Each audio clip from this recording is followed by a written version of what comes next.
Haleluya. Mungu ni mwema. Mungu ni mwema. Uko tayari kumwona Bwana? Uko tayari Mungu kukuhudumia? Amen. Ninaomba niwasalimu katika jina la Bwana Yesu. Ninaomba niwakaribishe uweponi mwa Mungu. Mungu yuko pamoja na sisi. Haleluya, haleluya.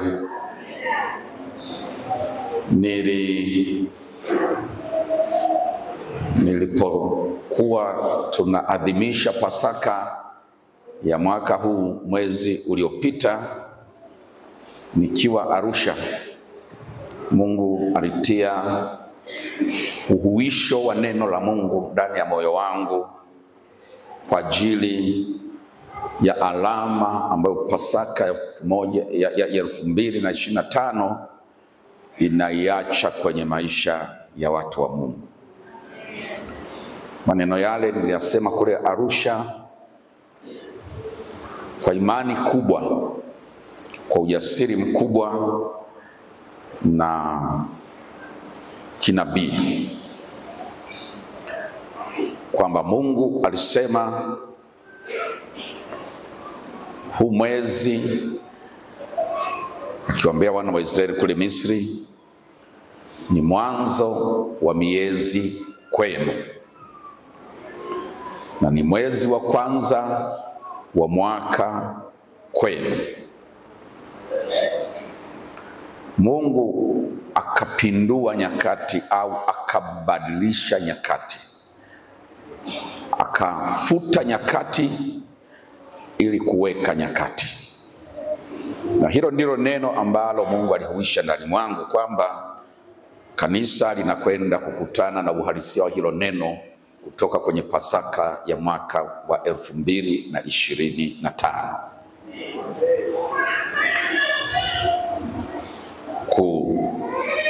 Kufuta nyakati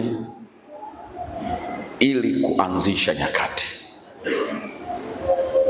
Nyakati zilizopita na yaliyoambatana na nyakati zilizotangulia yote kufutwa ili kuanzisha nyakati nyingine na mambo mengine yanayoambatana na nyakati hizo mpya anazozifanya Bwana.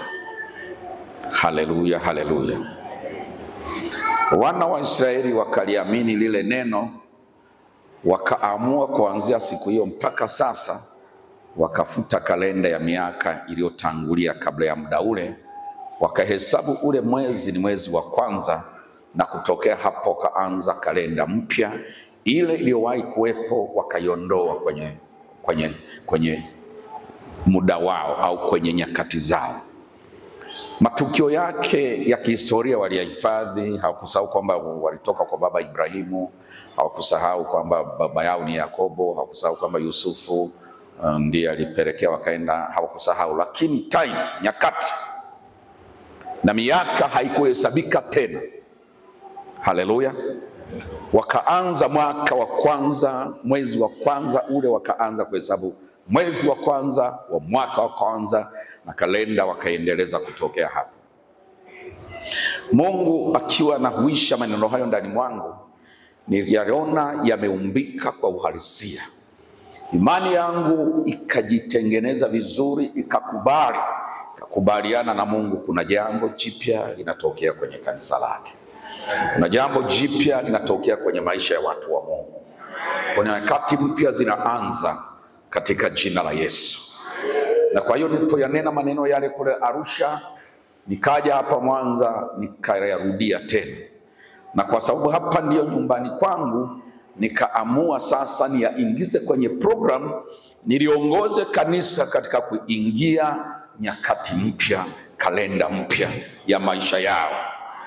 Kwa hiyo nikaamua maombi tulikuwa tumepanga yaendane na kalenda hiyo. Tukaanza maombi ya siku 21 ambayo sasa tunaendelea nayo, na leo nadhani ni siku ya 12. Bwana Yesu asifiwe sana. Maombi yale nikawa na ujumbe niliopewa na Bwana ambao uliambatana na wana wa Israeli mara tu baada ya tamko lile la kimungu. Baada ya tamko lile la kimungu, Mungu aliongoza wana wa Israeli kutoka kwenye nchi iliyokuwa ya utumwa, nchi ambayo haikuwa ya kwao, nchi iliyokuwa ya ugeni, nchi ambayo waliteseka kwa muda mrefu, kuwapeleka kwenye nchi nyingine.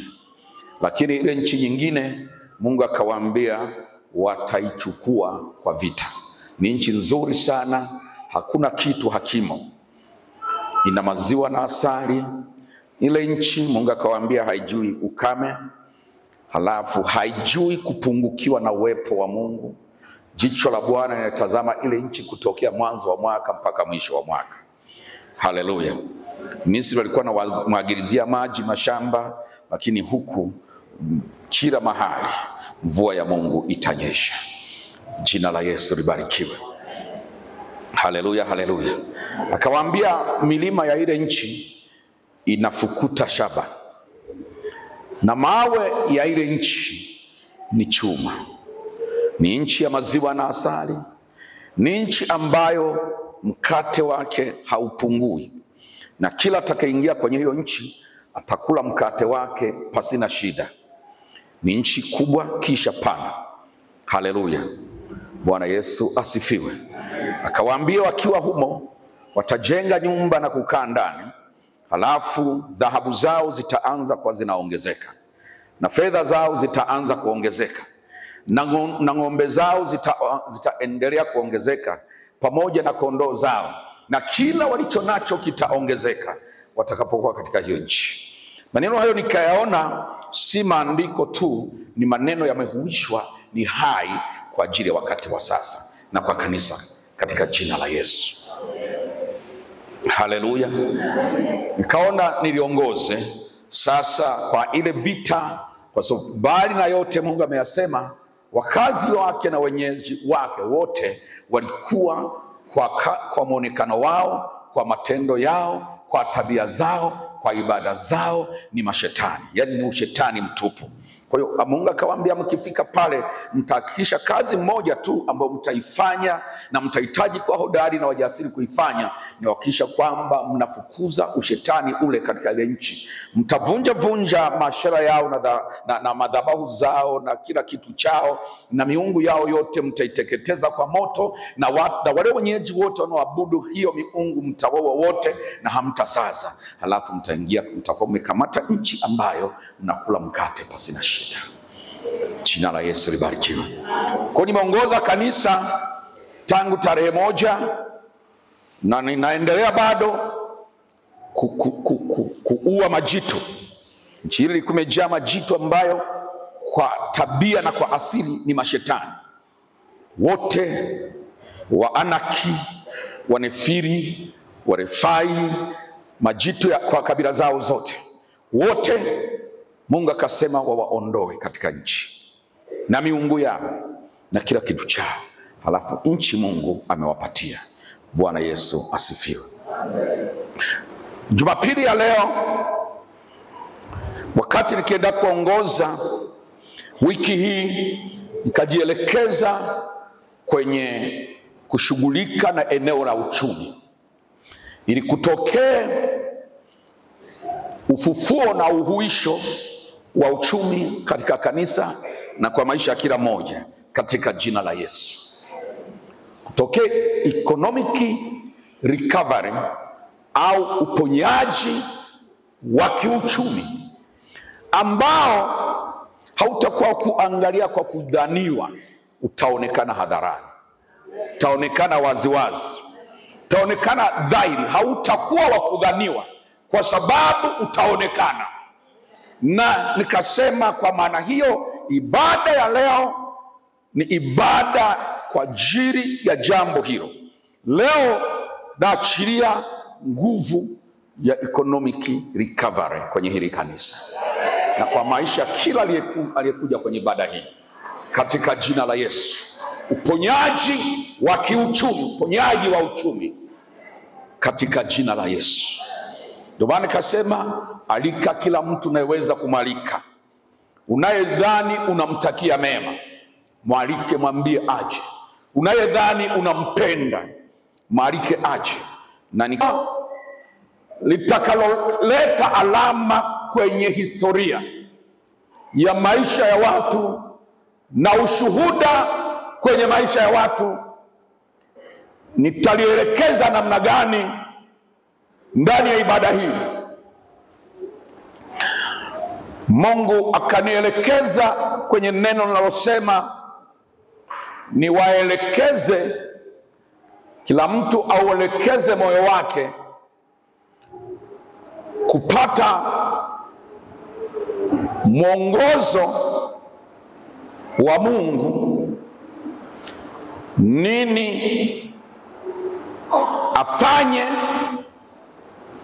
au hatua gani achukue, ambayo kwa hiyo Mungu ameiandaa kwa ajili yake kumzalia uchumi mpya. Akanikumbusha mambo mengi. Neno la kwanza aliniambia ni lile, na nitalisoma sasa hivi, ni ile siku Yesu amekuta wanafunzi wake, wakati wao hawajawa wanafunzi, ni wananchi wa kawaida, wavuvi, wamevua usiku, na kwa namna ambayo haikutarajiwa wala kudhaniwa, wamekosa kabisa samaki. Wamekosa kabisa samaki. Akaniambia walipata samaki si kwa sababu walirudi kuvua. Walipata samaki kwa sababu niliwaeleza la kufanya. Umenielewa nichoongea? Kile kitendo cha kuwaeleza la kufanya ilikuwa ndio muunganisho wao na maisha mapya yanayofuata baada ya pale. Haleluya. Hawakuvua kwa sababu labda lile ziwa limebadilika. Halikuwa na samaki, sasa limepata samaki ghafla. Hawakuvua kwa sababu wamejaribu kuvua mara ya pili. Hawakupata samaki kwa sababu hiyo. Walipata samaki kwa sababu Mungu aliwanyooshea kidole pale. Fanya hivyo, fanya hiki, nenda pale, weka nyavu pale. Kwa kutokea sasa, baada ya ibada hii mtashangaa. Inawezekana hujui kusikia sauti ya Mungu, lakini kuna namna tu anajua Mungu akikuingizia jambo nalielewa. Laweza kuwa tawazu kadhani la kwako, hata kama utalichukua la kwako, it doesn't matter, haitajalisha chochote, lakini Mungu ataanza kwa kama anakunyoshia kidole, fanya jambo fulani, elekea upande fulani, shirikiana na fulani. Mambo yanayofanana hayo watu wataanza kuyatolea ushuhuda, kwa sababu yatatokea mengi. Yesu akawaambia, peleka, nenda pale kwenye kilindi. Kilindi maana yake pale ambapo kina cha maji cha ziwa lile au bahari ile ni kirefu, yani pale penye kina kikubwa sana. Pelekeni nyavu zenu pale. Haleluya. Kwa wale ndugu, na mimi si mvuvi, wavuvi wanaweza kanisaidia kidogo. Sina haki pale katikati kabisa kwenye kilindi cha katikati, kama ndio samaki wanakuwa wengi. Mimi naamini wanakuwa wengi maeneo ambayo ya kando kando, kwa sababu ya kupata chakula na vitu vya namna hiyo. Haleluya. Wavuvi wanajua vizuri kuliko mimi. Mimi sijawahi kuwa mvuvi wala sijasomea uvuvi. Kwa hiyo nina elimu ndogo sana kwenye masuala ya uvuvi. Bwana Yesu asifiwe sana. Haleluya, haleluya. Sasa Wale ndugu wakapeleka zile nyavu zao pale. Walipozipeleka pale, kilichotokea kiliwashangaza.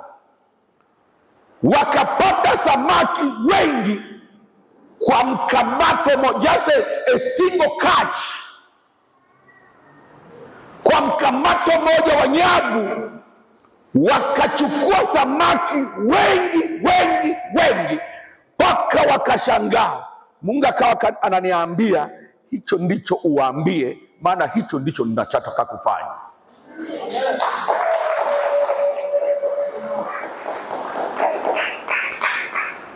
Akaendelea kunikumbusha watu wengi. Kanikumbusha nini kilifanya Isaka akawa mkuu sana kule Gerari. Nilikuwa nakumbushwa maandiko usiku, nilikuwa niko hapa. Nilikuwa nakumbushwa maandiko wakati Mungu ananipa message hiyo. Akanikumbusha jinsi ambavyo kulitokea njaa kubwa kwa mara ya pili. Itokea nyakati za Ibrahimu, ikatokea nyingine tena nyakati za Isaka. Isaka akakumbuka nyakati za njaa kama hii baba alienda Misri. Kwa mimi nataka nielekee Misri kama baba alivyofanya. Akaondoka akaelekea, akafika kwa Wafilisti mahali panaitwa Gerari. Akiwa huko, mawazo bado yanamwambia safari natakiwa kuendelea mpaka Misri. Mungu akamwambia, usishuke kwenda Misri, bali kaa kwenye nchi nitakayokuonyesha. Unasikia hilo neno? Nitakayokuonyesha. Mwanzo sura 26, hayo maneno yako hapo. Kwa akaamua kukaa hapo Gerari. Akiwa hapo, Mungu akamfundisha kulima. Si nani alimpa ardhi, maana pale alikuwa amekwenda kama mgeni. Akalima. Alipolima, Biblia inasema kila kipimo kimoja cha mbegu alivuna vipimo 100. Tafsiri yake ni kwamba kila punje, kama ilikuwa ni ngano, kila punje moja ya ngano ilizaa punje 100 kwenye mavuno. Haleluya. Kama ilikuwa ni pimo kwa debe moja, kwenye mavuno ilizaa debe 100. Kama ni kwa kilo, kila kilo moja kwenye mavuno ilizaa kilo 100. Kila kipimo kimoja kikazaa vipimo 100 kwenye mavuno. Halafu ghafla nini kiliendelea? Sijui kama alikuwa amekwenda Gerari na mifugo au alipatia pale. Mara ghafla akawa tajiri wa ng'ombe na kondoo. Akawa mkuu sana. Watu wale wakasema, ondoka katikati yetu, una nguvu, unatuzidi nguvu. Una nguvu sana kuliko sisi, ondoka katikati yetu. Mungu ananikumbusha jambo hilo lililotokea. Lakini si yeye tu, hata Ibrahimu. Mungu alimwambia, hebu toka hapa kwenye hii nchi, nenda kwenye ile nitakayokuonyesha. Kule nitakukuza mno, nitakufanya. Kuna watu kazi zenu zinakwenda utukufu mwingine. Unaweza, sinaposema hivi sisemi sasa uanze kuacha biashara yako usubiri Mungu akwambie ipi. Nachosema hivi, inawezekana ukapata ufunuo wa namna ya kufanya biashara ile ile, lakini kwa namna ambayo sio mazoea yako. Haleluya, haleluya. Haleluya, haleluya. Hilo nalosema Mungu ameniambia, na mimi nina hakika na Mungu amesema na atalifanya, na mimi naliachilia juu yenu kwa jina la Yesu. Naliachilia leo juu ya maisha yenu kwa jina la Yesu. Biblia inasema masikio yako yatasikia sauti ya mwalimu wako, na utasikia sauti nyuma yako ikikwambia njia ni hii, ipite. Utasikia sauti nyuma yako inayokuambia njia ni hii, ipite, na hiyo njia itakufanikisha sana katika jina la Yesu. Itakufanikisha sana katika jina la Yesu. Mwana Mungu aliye hai. Haleluya. Asubuhi hii nilikuwa naenda kuyatafakari maneno hayo. Nikiwa nimekaa hapo, akaniongezea Daudi kwa analifanikiwaje kwenye ufalme. Alipokuwa anataka kuanza, Sauli amekufa. Wakati huo yeye alikuwa kwenye nchi ya Wafilisti, maana alikuwa amekimbilia huko akimkimbia Sauli. Sasa Sauli amekufa, yeye na watu wake wako Siklagi katika nchi ya Wafilisti. Akauliza, Bwana, ni upandie mji upi wa Yuda? Mungu akamwambia, upandie Hebron. Kwa Daudi akachukua wake zake, alikuwa na wake wawili wakati huo, Ahinoamu wa Yezreeli pamoja na Abigaili wa Karmeli. Haleluya. Na wale watu wake wote, kile kikosi chake cha watu kama 600, kila mtu akachukua familia yake na vitu vyao, wakaenda wakakaa Hebron. Wakiwa Hebron kwao, bila kutarajia, wazee wa kabila ya Yuda wakajikusanya, wamejadili jambo lao.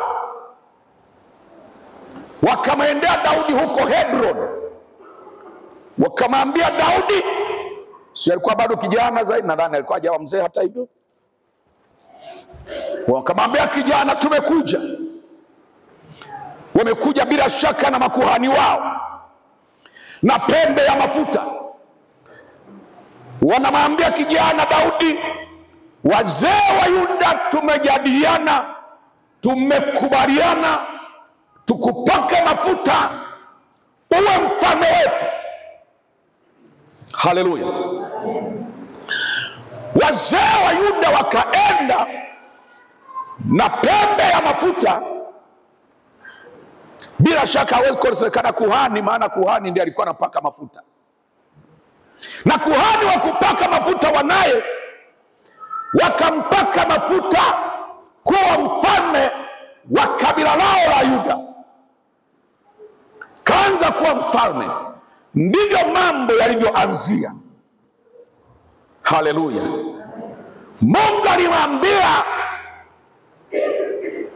nenda anzia Hebron. Nguvu yake ya kuanza kupanda kwenye kiti cha enzi cha ufalme, kumbe Mungu ameiandaa pale, anakwenda kukutana nayo. Bwana Yesu asifiwe sana. Daudi akaenda Hebron, akapakwa mafuta kwa mfalme wa Yuda. Baadaye wazee wa Israeli nao, baada ya mazungumzo aliyofanywa na Abneri mwana wa Neri, wakaenda nao wakampaka mafuta kuwa mfalme wa Israeli yote. Ndipo baada ya pale aliamua kuhamishia makao Yerusalemu. Bwana Yesu asifiwe. Bwana Yesu asifiwe sana. Haleluya, haleluya. Kwa kuna jambo linatokea leo. Kuna jambo linaumbika leo. Jambo la kwanza nahitaji kutoka kwako. Nataka uyaamini haya kama hao na wengine wengi ambao Mungu alikuwa analeta nikawajua, ambao nawajua hata hivyo kwenye Biblia, lakini Mungu anionyesha kwamba namna alivyowainua, aliwapa dira, aliwafundisha cha kufanya, aliwaongoza hatua, walimsikia. Bwana Yesu asifiwe sana. uamini katika jina la Yesu. Na wewe usidhani mimi nakupa mtihani mgumu. Kuna mtu kimwambia kusikia anadhani lazima usikie kama anavyosikia sentensi. Mungu anajua ili neno Mungu amelileta, anajua atakavyodili na wewe. Jina la Yesu libarikiwe. Mungu anajua, wala usijistrain, usijisumbue akili. Wewe pokea neno kwa imani kwa jina la Yesu. Pokea hilo neno kwa imani. Kama umelipokea, la pili nitakalofanya, nitakuleta hapa, nitakuomba uje hapa mbele. Wewe na mimi tutamwambia Mungu tuko tayari kwa season mpya ya uponyaji wa maisha ya uchumi, na tuko tayari kwa lile Bwana atakalotuelekeza kuanzia ile namna ya kimungu. Tuko tayari. Haleluya, haleluya. Tutamwomba Mungu namna hiyo, na tukimwomba Mungu namna hiyo, ninajua wale waliolichukua haitachukua muda, wataanza kutoa shuhuda.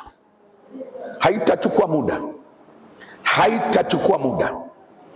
Bwana Yesu asifiwe sana. Haleluya, haleluya. Mwaka fulani nimeshafanya kama mara 2, lakini ile ya kwanza naikumbuka vizuri. Nilikuwa nikiomba kama hivi, nikimwomba Mungu. Kulikuwa na hali ya watu wengi kubaki maisha yale yale, na usumbufu mwingi, kusumbuka sana katika maisha yao ya uchumi. Mungu akaniambia niwaite, nisimike. Wanaotaka kuwa wakurugenzi niwasimike kwenye ukurugenzi. Wanaotaka kuwa manager wa kampuni zao na project zao waje hapa. Wengine hawakuwa nazo, wakazipata kwa jina la Yesu. Ilianzaje? Mungu anajua. Haleluya. Lakini wengine sasa ni wakurugenzi kutokea yale maombi ya siku ile. Haleluya. Wengine waajiri wao wakapromoti kwa promotion ambazo zilikuwa, mimi naweza kuziita zilikuwa ni za kama kuruka vingazi kadhaa. Toka hapo ulikuwa na cheo na ruka, ulikuwa uongozi hata mkoa wala wilaya katika ile ngazi ya kazi yako, sasa unapewa ngazi ya kitaifa. Kuna watu walitoka hapo kwa namna hiyo. Alipotoka hakuwa naongoza hata kanda, ameruka ameenda kwenye taifa. Bwana Yesu asifiwe sana. Walikuwa watu wa kawaida, lakini walikuja katika imani. Na mimi nisema mambo nimeyasikia moyoni mwangu. Mungu akiniambia waite watu wasimike kwenye nafasi mpya, waite wa promoti wasimike, wa establish hapo. Na nikatii, nikafanya, na nikaona matokeo. Bwana Yesu asifiwe sana. Na hili na hakika nalo nilianza kulisikia wakati naongoza maombi ya katikati ya wiki, lakini ujumbe wa leo nilikuwa sijaupata. Nimeupata usiku wa leo nikiwa namuuliza Mungu, na hii naipelekaje? Mungu akaniletea, wasingepata asingewaambia ni pale. Haleluya. Wasingepata asingekuwa amewaambia peleka pale. Kuna wakati mwingine mara ya pili pia walikosa, baada ya kufuka kwake akawakuta wamekosa, akawaambia upande wa kulia wa hiyo mashua yenu hapo weka nyavu. Mashua, mkao wa mashua uko hivi, hapo upande wa kulia. Bwana Yesu asifiwe sana. Yesu akawaambia weka nyavu hapo upande wa kulia hapo. Weka nyavu hapo upande wa kulia. Hivyo vitu vinafanya kazi. Watu wa Mungu, hivyo vitu vinafanya kazi. Jizoeze kuconnect na Mungu unapotaka kufanikiwa. Hivyo vitu vinafanya kazi. Weka hapo kulia. Samaki wako hapo kulia. Haleluya, haleluya. Walipoweka kulia pale, yani hapo mazuri pokuwa tu hapo upande wa kulia, wakaweka nyavu, walivuta vivutiki mpaka wakaita watu wengine kuwasaidia. Samaki ni wengi. Haleluya. Hapo walipokuwepo na wamekosa, upande wa kulia hapo kuna samaki. Yesu anawaambia weka nyavu kulia kwa mtumbwi wenu huo. Wakaweka, walichokiona kiliwashangaza. Jina la Yesu libarikiwe. Mungu akubariki. Mungu akutajirishe. Mungu akupe kuvua fedha kama walivyovua samaki. Mungu akupe miradi ambayo hutamudu peke yako mpaka utafute wa kukusaidia. Katika jina la Yesu. Mungu akupe wigo wa kufanikiwa ambao lazima uwe na wasaidizi, vinginevyo hautaweza. Mungu akutengenezea biashara za partnership, watu ambao wanafanya biashara kubwa na wewe utakuwa miongoni mwao. You will partner together in Jesus name. Tashirikiana katika jina la Yesu mwana wa Mungu aliye hai. Na dini na uponyaji wa kiuchumi, na kanisa linapokea uponyaji wa kiuchumi siku hii ya leo katika jina la Yesu. Kwa kuwa nimeshayahubiri tayari, kwa kuwa nimesema nitasoma, wacha nisome, lakini kimsingi nimemaliza. Haleluya, haleluya. Ikawa mkutano walipomsonga, Luka sura 5 mstari wa 1 mpaka 11. Luka sura 5 mstari wa 1 mpaka 11. Ikawa makutano walipomsonga akisikiliza neno la Mungu, yeye alikuwa amesimama kando ya ziwa Genesareti. Akaona vyombo viwili vimekaa kando ya ziwa, lakini wavuvi wametoka wanaosha nyavu zao. Akaingia katika chombo kimoja, ndicho chake Simoni, akamtaka kipeleke mbali kidogo na pwani. Akaketi akafundisha makutano hadi chomboni. Hata alipokwisha kunena, alimwambia Simoni, tweka mpaka kilindini, mkashushe nyavu zenu mvue samaki. Simoni akajibu akamwambia, Bwana mkubwa, umefanya kazi ya kuchosha usiku kucha tusipate kitu. Na mimi najua kuna watu wamefanya kazi ya kuchosha kwa miaka mingi wasipate kitu. Kwa message ya kutokea Pasaka ni mabadiliko ya muda, utaanza kupata kitu kwa jina la Yesu. Hautapata kitu kwa sababu umepata kitu, utapata a big catch. Yani utanasa kikubwa. Tanasa kikubwa katika jina la Yesu. It will be a big catch. Takuwa ni mnaso mkubwa. Haleluya, haleluya. Lakini kwa neno lako nitazishusha nyavu. Basi walipofanya hivyo, walipata samaki wengi mno, nyavu zao zikaanza kukatika. Wakawapungia mkono washirika wao, sema partners. Hata kama ukiongea Kiingereza sema tu partners, umeshaweza tayari.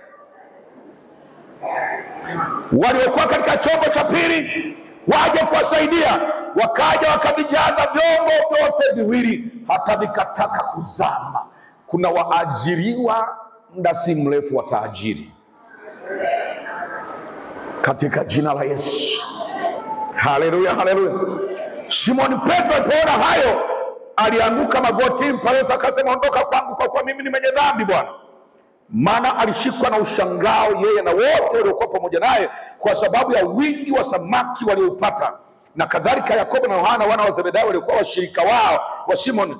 Yesu akamwambia Simoni, usiogope, tangu sasa utakuwa ukivua watu. Atapokwisha kuvegesha vyombo vyao pwani vyombo vyao, wakaacha vyote wakamfuata. Bwana Yesu asifiwe. Naomba tusimame. Nataka kufanya maombezi na matamko. Wale watakaopenda kuunganisha matamko haya na ibada hii na sadaka watafanya hivyo. Watakaojisikia hawahitaji kufanya hivyo pia hakuna ulazima. Haleluya. Lakini ukijisikia hii kitu pengine ni connect na sadaka yangu, hapo taweka sadaka hapo madhabahuni. Bwana Yesu asifiwe sana. Lakini ujisikii hivyo, huna lazima kufanya hivyo. Bwana Yesu asifiwe sana. Kwa nini nasema si lazima? Nasema si lazima kwa sababu tuko kwenye masuala ya imani hapa. Siju kasema nilazimisha nikatoa hela yangu halafu sijaona kitu. Tusilaumiane. Jina la Yesu libarikiwe. Imani yako ikusaidie. Usaidiwe na imani yako. Bwana wetu Yesu asifiwe. Naanza kuona matajiri kwa jina la Yesu. Naanza kuona kitu kinaumbika kwa jina la Yesu. Roho Mtakatifu aliyebariki watu wake Israeli awe juu yako na kubariki kwa jina la Yesu.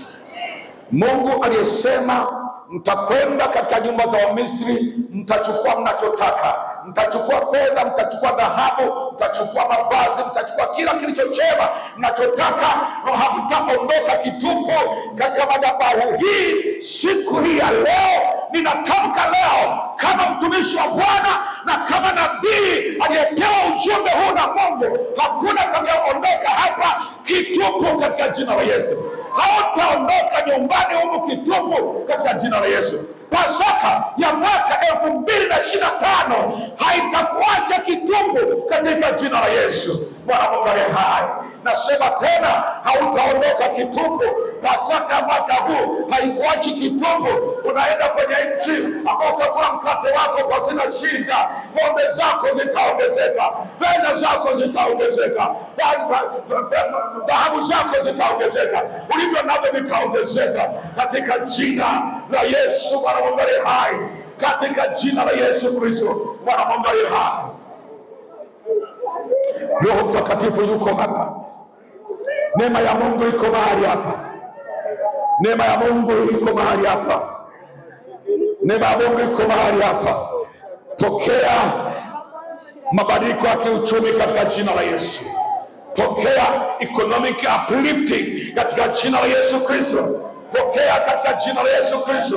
Mungu akuinue, Mungu akuinue, Mungu akuinue, Mungu akuinue. Sifanyi mazingaombwe, naweka neno la Bwana juu yako. Naweka neno la Mungu ambalo litatembea pamoja na wewe, litakusaidia katika yote unayoyafanya, litakuwa pamoja nawe, litakuongoza, litakufundisha njia ya kuiendea, litakufundisha njia ya kuiendea, litakwambia njia ni hii, pita hapa, litakwambia fanya hivi. Unataka kufanikiwa, fanya hivi, na utafanya na utaona mkono wa Bwana. Utafanya itakavyokuambia na utafanikiwa kwa jina la Yesu. Utaona mabadiliko makubwa katika mamlaka ya jina la Yesu Kristo wa Nazareti. Bwana Mungu aliye hai, ukiwa umeinua mikono yako, sema na mimi maneno haya. Sema: Mwenyezi Mungu, sema Mwenyezi Mungu, mchana huu wa leo, mchana huu wa leo, mchana huu wa leo, nimelipokea lile neno la mabadiliko ya nyakati. Nimelipokea lile neno linalofuta zile nyakati za kwanza, kwa sababu nimejua kuna nyakati mpya zimepambazuka. Kuna nyakati mpya zimepambazuka. Kuna mwanzo mpya umepambazuka katika jina la Yesu. Na mimi najiunganisha katika unabii huo, najiunganisha katika tamko hilo, najiunganisha katika maachilio huo katika jina la Yesu. Katika jina la Yesu natamka katika ulimwengu wa roho, kalenda yangu ya maisha ya kiuchumi imebadilika leo. Nasema tena, kalenda yangu ya maisha ya kiuchumi imebadilika leo. Nasema tena, kalenda yangu ya maisha ya kiuchumi imebadilika leo katika jina la Yesu, katika jina la Yesu, katika jina la Yesu, katika jina la Yesu.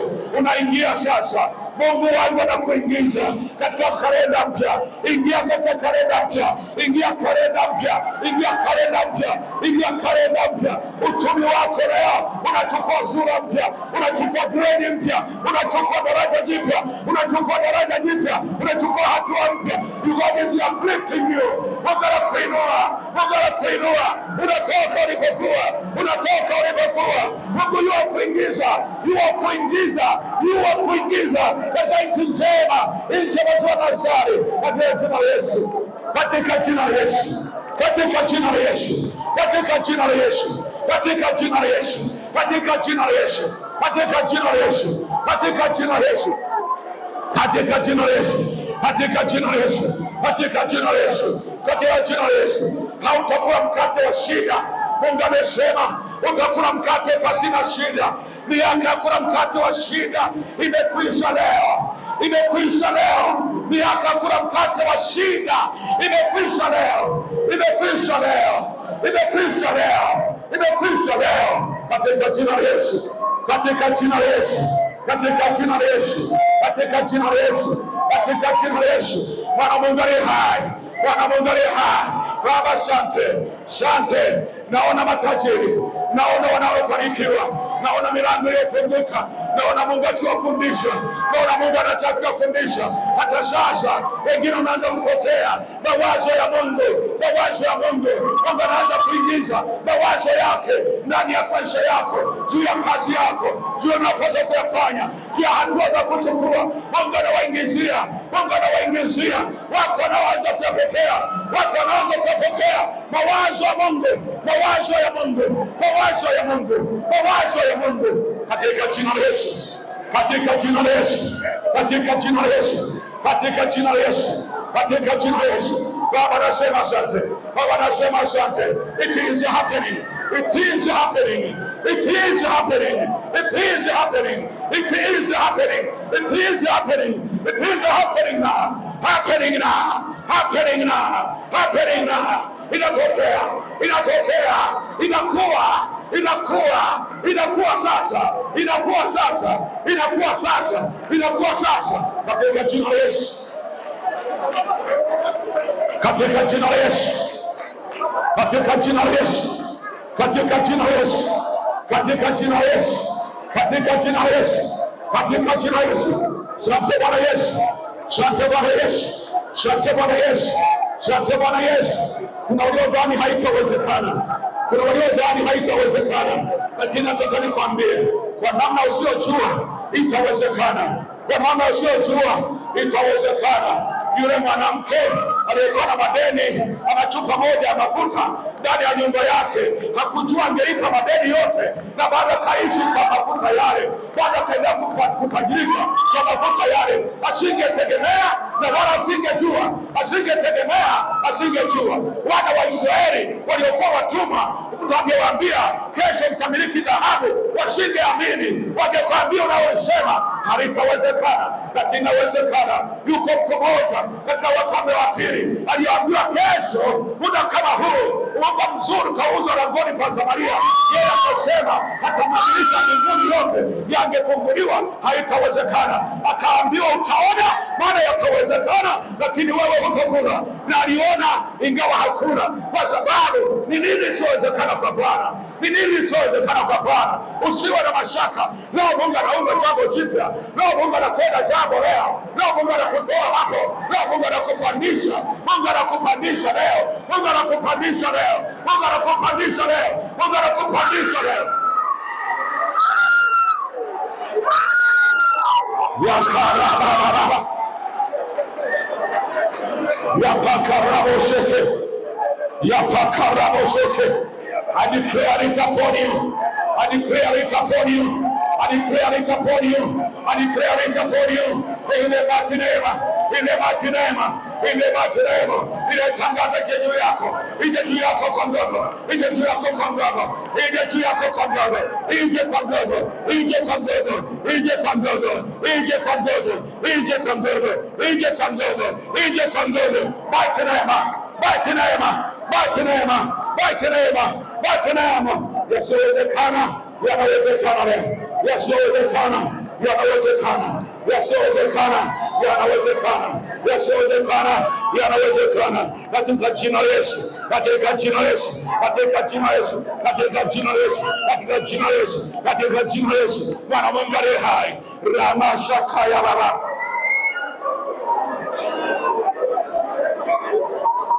ramashaka ya baba, ramoshakoko ya bazanga, yamashakoko ya bagaseke, reteremoko ya bagasaka.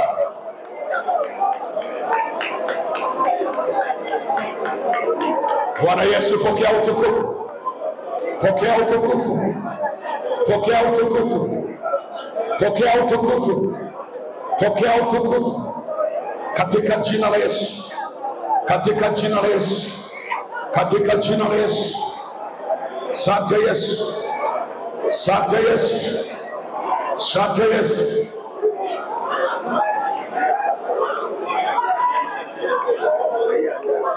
Inua mikono yako,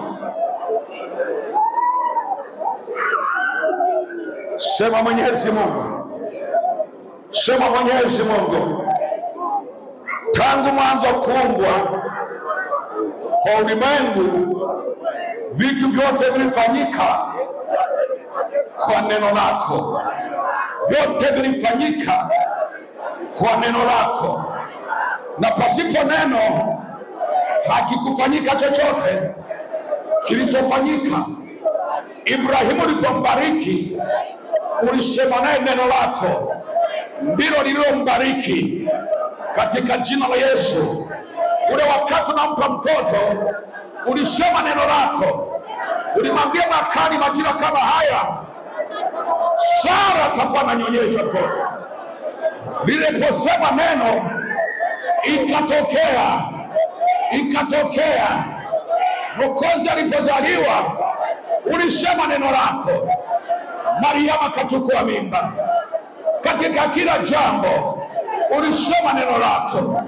Ulipoponya wagonjwa ulisema neno lako. Ulipoletea watu chakula, watu 5,000 wakashiba mikate 5, ulisema neno lako. Ulipoongeza samaki ulisema neno lako. Uliposababisha wavuvi wakapata samaki wengi ulisema neno lako. Nao wakasema kwa nguvu zetu na ujuzi wetu tumekosa samaki, lakini zamu hii, sema kwa nguvu, zamu hii kwa neno la Bwana nilichokikosa ninakipata. Zamu hii kwa neno la Bwana yaliyonishinda nitayaweza, katika jina la Yesu. Zamu hii umaskini ulionitesa nilipambana nao nikashindwa, lakini zamu hii umaskini unanikimbia na unaondoka, katika jina la Yesu, katika jina la Yesu, katika jina la Yesu. Maana wavuvi walisema tulivua tukakosa, tena tumevua usiku kucha, lakini kwa neno lako, kwa neno lako zamu hii tunavua. Kwa neno lako zamu hii tunavua samaki, zamu hii tunavua kwa neno lako. Na zamu hii yaliyoshindikana yakawezekana kwa hili neno, kwa hili neno, katika jina la Yesu. Nimelipokea, nimelipokea. Ninajiweka wazi, unifundishe, uniambie njia ni hii, ipite.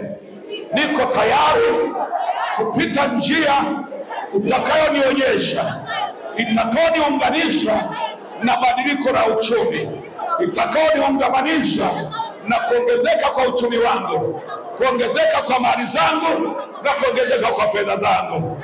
Niko tayari kwa njia utakayonionyesha kutokea sasa, katika jina la Yesu, katika jina la Yesu, katika jina la Yesu, katika jina la Yesu. Inua mikono yako. Baba, kwa kadri ulivyonipa neema na ukanituma kuyanena haya, ulinituma haya tangu kipindi cha Pasaka, na mimi nimeyajenga hatua kwa hatua katika mioyo ya kanisa, ya watu wa kanisa lako. Nimeyafundisha hatua kwa hatua, nimewaambia hata majitu yanayolingana na Warefai na Wanefiri hayatasimama mbele yao tena. Kama sema na Yoshua kwamba hakuna mtu atakayesimama mbele yake, ndivyo Wanefiri na majitu ya kiroho yalikuwa wapinga kwamba wasifanikiwe, kwamba wasipenye. Yale majitu, hakuna jitu tena litasimama mbele yao. Kila moja, hakuna jitu tena litasimama mbele za kanisa, katika jina la Yesu. Na leo hii umenituma niwaunganishe na wewe, ili ya kwamba kuwafundishe na kuongoza katika njia za mafanikio. Nami nawakabidhi kwako leo. Naomba kila mmoja umuongoze, umwelekeze na umuingize katika njia za mafanikio kutokea sasa na kuendelea, katika jina la Yesu Kristo, mwana wa Mungu aliye hai. Katika jina la Yesu Kristo. Bwana awe pamoja nawe, Bwana tembee pamoja nawe, Bwana kuongoze katika njia zako zote, Bwana kufundishe namna ya kutenda, Bwana kufundishe namna ya kuishi, Bwana kufundishe namna ya kufanikiwa kutokea sasa na maisha yako yote, katika jina la Yesu mwana wa Mungu aliye hai. Pokea na iwe kwako kama ukisikia na kama ulivyoamini, katika jina la Yesu Kristo. Amen.